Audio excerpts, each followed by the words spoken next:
If you're from a Latin family and have curly hair, then you've probably heard the term pelomalo before. It means bad hair. That's what the community around me growing up called curly hair in general. Now, I grew up in a Cuban American household where curly hair was not viewed positively. It was considered messy, unprofessional, something that needed to be fixed, and often called pelomalo. Like so many others in the Latin American community and diaspora, I internalized these ideas for years, believing that my hair needed to be straight to be respected, beautiful, or successful. So in this video, I'm sharing my journey of unlearning those toxic messages, unpacking how racism and colonialism shaped Latin beauty standards, and why calling curls bad hair is more harmful than we think.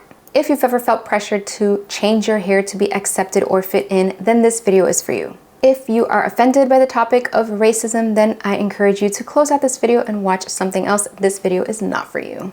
Really, I'm making this video to start this conversation specifically with the Latin American community, but I truly feel that anybody with curly hair can relate to almost everything I'm going to talk about. This is a topic that was never brought up to me growing up, even as a young adult. It was something that I wasn't aware of, nobody around me ever talked about, and I think it's something that we need to really open up and talk about in the Latin American community to truly embrace our identities. So let me talk about how I grew up to put some context to all of this. So like I said, I'm Cuban American. I grew up in Miami, which is a Latin American community. So just so you understand what I mean by that, I grew up in the 90s and 2000s. I went to schools with thousands of kids in them, right? Like Miami is a massive city, one of the biggest cities in the country. So I had lots of kids in my schools. I did not meet a true white person, meaning like an American person that is not Hispanic, until I was in middle school. And really there were only like a handful of them in my life because everybody is Hispanic.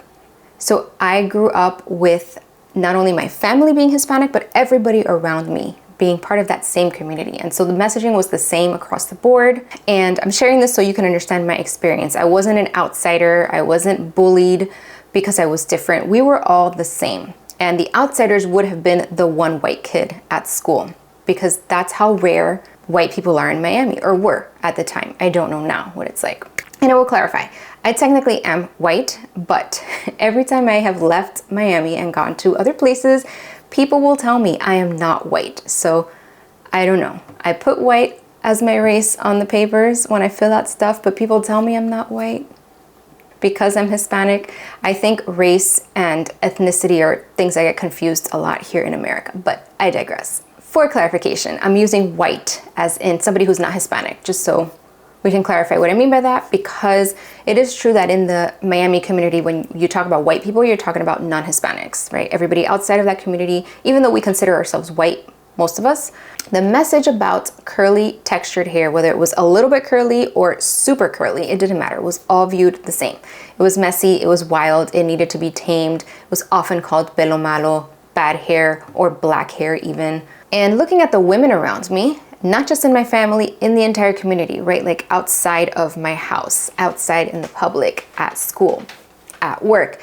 The thing that I always noticed that I never questioned because it was just, everybody did it. I thought it was what you do, is your hair was straightened for any kind of event. It didn't matter if it was like not even like a super special thing. If you're dressing up a little bit, if you're going out on Friday night, if you're going to church, if you're going to a wedding or a party or a dinner, if you are going to a dance, if you have a presentation at school the next day, if you have a job interview, like anything where you wanted to look a little more put together, especially professional, you straightened your hair. And so whenever there was an event coming up, like I wasn't thinking like, should I straighten my hair for this? Like, no, it's just, you just do it. Right? It's just a thing you do because everybody else is doing it. You don't even know that you have an option, that there's another option. It's not a thing. And a lot of the women around me were spending tons of money and time straightening their hair using permanent straightening treatments, doing things like Brazilian blowouts and keratin treatments. Even kids, like even my friends in middle school and high school were doing this, which my mom was like, I'm not paying for that.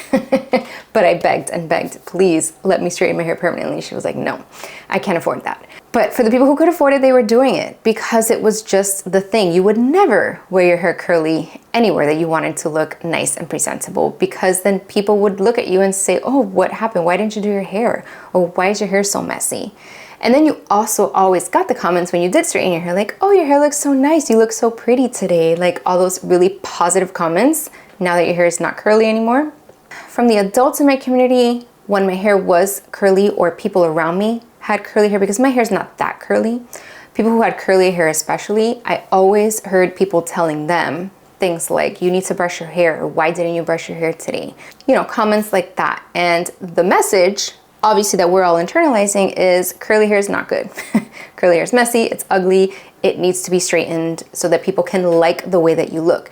And everybody loves to be complimented, right? So if you're getting these compliments when your hair is straightened as a child growing up, you're gonna make that association with my hair is ugly naturally, it's pretty when I straighten it, so now I wanna straighten it more often because that makes me feel better about myself.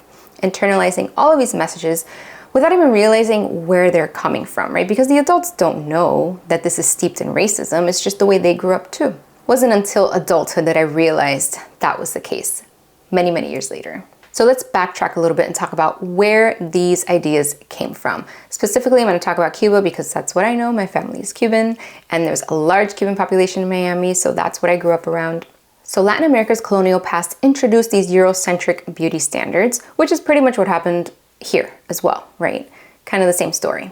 And the idea, the connection that the more European you looked, the more beautiful, powerful, and professional you are, the more white you are. And so all of these things were associated with upper class. So Cuba specifically had the largest amount of slaves in Latin America, first enslaving the Taino population, which were the indigenous people on the island, and then they brought over Africans after that. So Cuba has a very large Black population and a very long history of keeping them separate from the the Spaniards who came over. Like what happened with the slaves here in America, it's a similar story in Cuba. Slaves were outlawed in the 1880s, I believe, and then they brought in actually Chinese people to take over some of those jobs. And it's not like that second that slavery was outlawed, it went poof, classism is gone. No, you had an upper class of white European people, and then you had the lower classes, which were the workers and former slaves. People who were basically not white, because they were only enslaving people who were not white, so those were viewed as the lower class. So similar story to America here. With that, you get white features being more idealized, things like straight hair and whiter skin, that then gets passed down through generations. Now, this is really not that long ago. This is a little over 100 years ago. My grandparents were all born in the 1930s in Cuba. So they were living at a time where there was definitely a lot of classism going on, internalizing a lot of these messages, bringing those messages with them to America when they came over and passing them down to their kids and grandkids. Same stuff that happens here in America, except we're moving from one country to another, still bringing that same messaging. Now, the difference is that they're coming to America, a different country, as immigrants, and of course they want to fit in even more. So not only do you already have this internalized racism that you may or may not be aware of, but you also want to fit into the new country, and the predominant race here is the same. It's white, so you want to be more white-like, and so if you have things like curly hair, dark skin, you're going to want to change them if you can. Now, this is probably more true for people who came over before the 1980s, when racism was a little more prevalent in our society as far as like open racism, like segregation and Jim Crow laws and stuff like that we had back then. People who've come over since then have had a different experience, definitely. These ideas about curly hair being bad stuck around, and I heard this, I still hear this from my grandmother. I talk to my grandmother almost every day. She is 86, 87 now. I think her birthday just passed. And she used to be so racist when I was a kid. Oh my gosh, I remember the things that she would say. She was like not okay with me having Black friends, could not date a Black person. Like all those things to her were like the worst thing ever. She doesn't feel like that anymore, right? She has changed with the times, fine. But she still makes comments about people's appearance and hair all the time. Like if it's so okay to her, and really like this was how I grew up. These were the comments that I heard out in the open community, like at the grocery store, at the restaurant. Actually, not too long ago, I was on a cruise where we were with some family and some of their friends came over, and they just started talking about someone's skin color negatively to us. We didn't know them. They just felt safe. They thought that that was okay, right? And we were like, I'm sorry. not gonna be a part of this. But we grew up hearing these kinds of messages out in the open because it's basically how everybody felt. It was okay, it was all internalized, and nobody was pushing back against that at the time.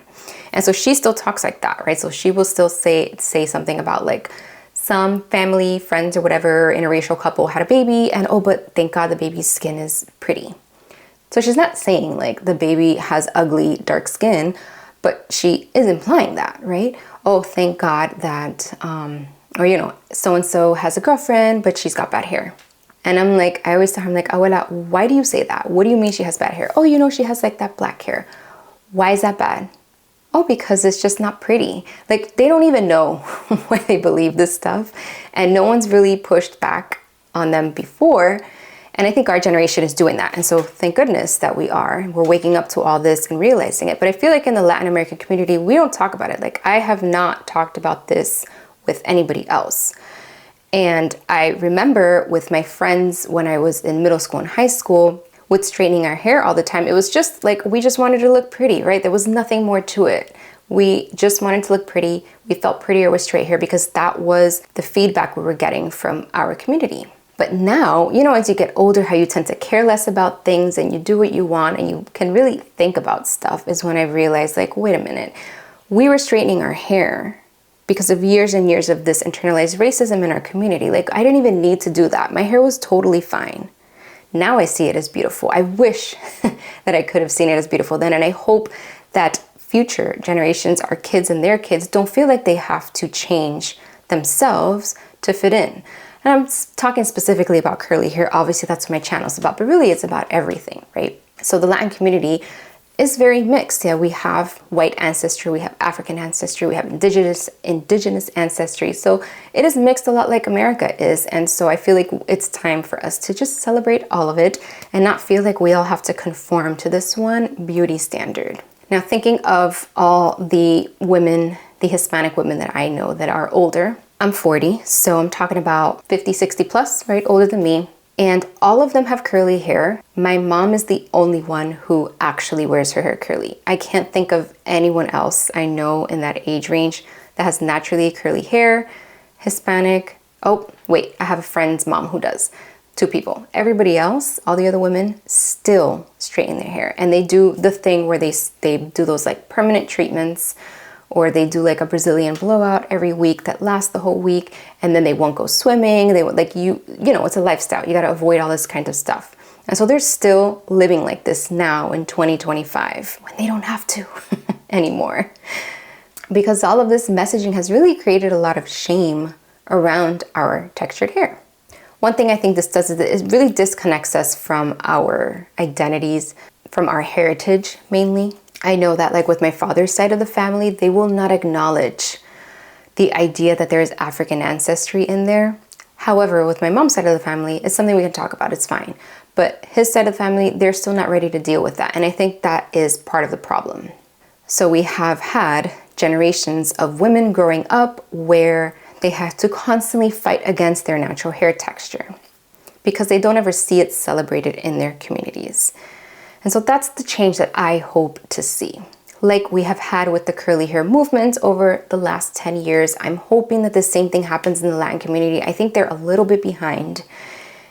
And I know Latin families are much more involved with the abuelas and the tias and stuff, like having very strong opinions about everything. And a lot of times they cohabitate, different from my American friends. And so there's a lot more, I think, listening to the elders happening and not a lot of straying from that and experimenting and stepping outside and trying something new. However, like I said earlier, I feel like this generation is starting to move that way and question things and reject these negative norms. And hopefully we can all embrace our curls with pride from now on. I think we all deserve to feel proud of the way that we look and our identities. And I think that embracing your curly hair is really part of that. Now, I'm not saying that you have to embrace your curls to be true to yourself, and that if you straighten your hair, you're not embracing your true identity. That's not what I'm saying at all. If you want to straighten your hair, then straighten your hair. That's fine. What I want to see is the expectation to straighten your hair to go away. The choice to be there, because I didn't feel like I had a choice Growing up, I felt like it had to be straight to be seen a certain way. That's what I want to change. You can have the choice. If you choose to straighten your hair, fine, totally fine. But not steeped in racism.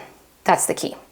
All right, hopefully all that rambling made sense. I feel like this is something I've had on my mind for a long time and I just didn't really know how to communicate it. It would have been nice to have somebody else to talk to, kind of like podcast style, another Latina curly hair creator, but I don't personally know any, so I couldn't do that.